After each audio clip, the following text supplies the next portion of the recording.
അതീതരല്ല. തെറ്റുകൾ ചെയ്ത എല്ലാവരും ശിക്ഷ അനുഭവിക്കണം. അയ്യപ്പന്റെ മുതൽ കട്ടവരാരാണെങ്കിലും അവരെ നിയമത്തിന് മുമ്പിൽ കൊണ്ടുവരണം.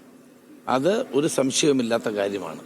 ഏത് പദവി വഹിക്കുന്നു എന്നുള്ളതല്ല, അവർ ചെയ്ത നിയമവിരുദ്ധമായ കാര്യങ്ങൾ, തെറ്റായ കാര്യങ്ങൾ പരിഗണിച്ചുകൊണ്ട് അവർക്ക് തക്കതായ ശിക്ഷ വാങ്ങിക്കൊടുക്കുക എന്നുള്ളതാണ് SITയുടെ പ്രാഥമികമായ ഉത്തരവാദിത്വം. അതവർ നിറവേറ്റും എന്ന് ഞാൻ കരുതുകയാണ്. ഈ വലിയ സ്രാവുകൾ കുടുങ്ങാതെ ഇത്തരത്തിലുള്ള ആളുകളെ അറസ്റ്റ് ചെയ്തിട്ട് ഇതിൽ നിന്ന് വഴി ശ്രദ്ധ തിരിക്കാനായിട്ടുള്ള ശ്രമം ഈ കേസിൽ നടക്കുന്നുണ്ടെന്ന് അല്ല, അങ്ങനെയൊന്നും ശ്രദ്ധ തിരിക്കാൻ പറ്റില്ലല്ലോ. വമ്പൻ സ്രാവുകൾ കുടുങ്ങും, ഒരു സംശയവും വേണ്ട. കളി അയ്യപ്പനോടാണ്. അങ്ങനെ ആ കളിയൊന്നും അവസാനിക്കാൻ പോകുന്നില്ല. അയ്യപ്പനോട് കളിച്ചവരാരും രക്ഷപ്പെട്ടിട്ടുമില്ല. അയ്യപ്പന്റെ മുതൽ അപഹരിച്ചവരാരും രക്ഷപ്പെട്ടിട്ടില്ല. കോടാനുകോടി വരുന്ന ഭക്തജനങ്ങളുടെ ആത്മസമർപ്പണമാണ് അവിടുത്തെ കാണിക്കുകയാണെങ്കിലും മറ്റ് സമർപ്പണങ്ങളാണെങ്കിലും. അപ്പൊ അതുകൊണ്ട് ആരെങ്കിലും വിചാരിച്ചാൽ ഈ കേസ് തേച്ചു മായ്ച്ചു കളയാനും സാധ്യമല്ല. ആ കാര്യം വളരെ വ്യക്തമാണ്. മറ്റൊരു കാര്യം, S. രാജേന്ദ്രൻ ദേവികുളം മുൻ CPMന്റെ MLA ആണ്. ഇപ്പോൾ അദ്ദേഹം BJPയിലേക്ക് പോകുന്നു എന്നുള്ള വാർത്തകൾ വരുന്നു. സ്വാഭാവികമായിട്ടും ഒരു ഇടത് നിരീക്ഷകൻ BJPയിലേക്ക് പോകുന്നു. സ്വാഭാവികമായിട്ടും ഈ CPMലെ ആളുകളൊക്കെ BJPയിലേക്ക് നീങ്ങുകയാണ്. എന്താ ഒരു CPMും BJPയും തമ്മിലുള്ള അന്തർധാര വളരെ ശക്തമല്ലേ?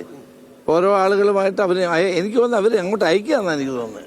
ഓരോരുത്തരെയും ആ ബന്ധം ഊട്ടി ഉറപ്പിക്കാൻ വേണ്ടി പാർലമെന്റ് തെരഞ്ഞെടുപ്പ് അസംബ്ലി തെരഞ്ഞെടുപ്പ് വരുന്നതുകൊണ്ട് പ്രധാനപ്പെട്ട ആളുകളെ അങ്ങോട്ട് അയച്ച് ആ ബന്ധം കൂടുതൽ ദൃഢതരമാക്കാൻ ശ്രമിക്കുകയാണ് എന്നാണ് എനിക്ക് തോന്നുന്നത്. ഇനിയും കൂടുതൽ ആളുകൾ പോകുമെന്നുള്ള വാർത്ത അന്തരീക്ഷത്തിലുണ്ട്. അപ്പൊ CPMും BJPയും തമ്മിലുള്ള അന്തർധാര വളരെ വ്യക്തമായിക്കൊണ്ടിരിക്കുകയാണ് ഓരോ ദിവസം കഴിയും തോറും. അപ്പൊ അതാണ് ഇവിടെ വ്യക്തമാകുന്നത്. ഒരു കാര്യം, കോൺഗ്രസിന്റെ വീടുകളെ സംബന്ധിച്ചിടത്തോളം ഇപ്പോഴും ഒരു അനിശ്ചിതത്വം നിലനിൽക്കുകയാണ്. അപ്പൊ നമുക്ക് 1.5 വർഷം കഴിഞ്ഞു ഈ ചൂർമല മുണ്ടക്കൈ ദുരിതം ഉണ്ടായിട്ട്. അപ്പൊ മറ്റുള്ള വീടുകൾ മാത്രം നമുക്കിങ്ങനെ ചെയ്തു കൊടുത്താൽ മതി. കോൺഗ്രസിന്റെ കാര്യത്തിൽ ഒരു കോൺക്രീറ്റ് ആയിട്ടുള്ള ഒരു തീരുമാനം അതെങ്ങനെയാണ് പറയാൻ കഴിയും? ഞങ്ങള് ഇവിടെ ബത്തേരിയിൽ കോൺഗ്രസിന്റെ ദ്വിദിന ക്യാമ്പ് ലക്ഷ്യ നടന്നപ്പോൾ വളരെ വിശദമായി തന്നെ 1 മണിക്കൂർ നേരം ഈ കാര്യം എല്ലാ നേതാക്കളും ഇരുന്ന് ചർച്ച ചെയ്തു.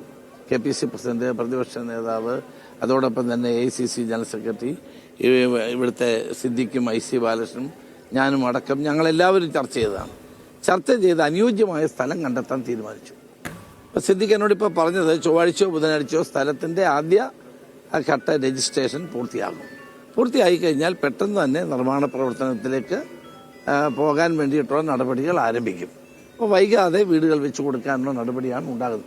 സ്ഥലം കിട്ടാനുള്ള പ്രശ്നങ്ങളാണ് ഉണ്ടായിക്കൊണ്ടിരുന്നത്.